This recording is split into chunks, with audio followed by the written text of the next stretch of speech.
गुरुदेव महाराज की जय हो। आज एकादशी का व्रत है।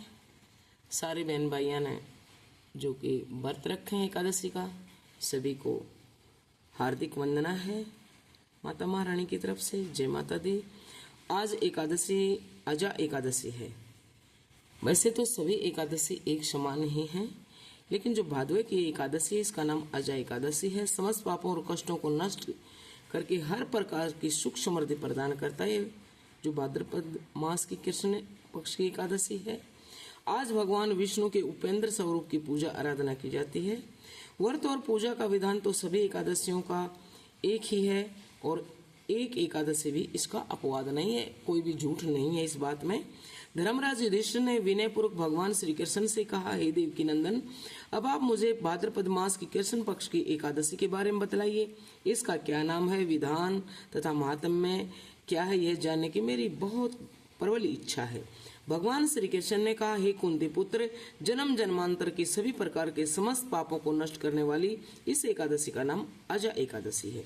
इसके व्रत को करने से मनुष्य सब पापों से मुक्त हो जाता है। जो मनुष्य इस दिन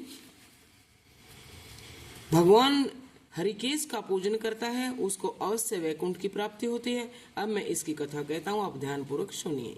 ये शब्द श्री कृष्ण भगवान के हैं। युधिष्ठिर से कथा सुनाते हैं भगवान, तो आप भी सभी सुने।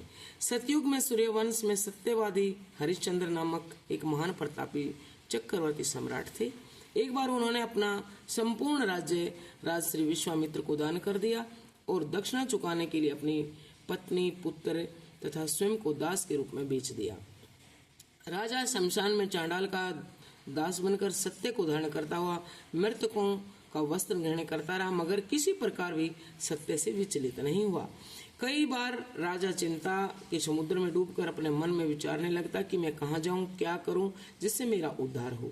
इस प्रकार राजा को कई वर्ष बीत गए। एक दिन राजा इसी चिंता में बैठा हुआ था कि गौतम ऋषि आ गए। राजा उनको प्रणाम किया और अपनी दुख भरी गाथा सुनाई। राजा की बातें सुनकर गौतम ऋषि ने कहा, हे राजन, आज से 7 रोज बाद भाद्रपद मास की कृष्ण पक्ष की अजा नाम की एकादशी आएगी। तुम विधि पूर्वक उसका व्रत करो। इस व्रत के पुण्य के प्रभाव से तुम्हारे समस्त पाप नष्ट हो जाएंगे। राजा ने गौतम ऋषि के कहे अनुसार एकादशी आने पर विधि पूर्वक व्रत व जागरण किया। इस व्रत के प्रभाव से राजा के समस्त पाप नष्ट हो गए। आकाश में बाजे बजने लगे और पुष्पों की वर्षा होने लगी। ब्रह्मा, विष्णु, शिव तथा इंद्र आदि देवता भी उसके सामने आकर उपस्थित हो गए। उसने अपने मृतक पुत्र को जीवित और अपनी स्त्री को वस्त्र तथा आभूषणों से युक्त देखा। इस व्रत के प्रभाव से राजा हरिश्चंद्र को पुण्य राज्य में मिला और अंत में सपरिवार स्वर्ग हो गए।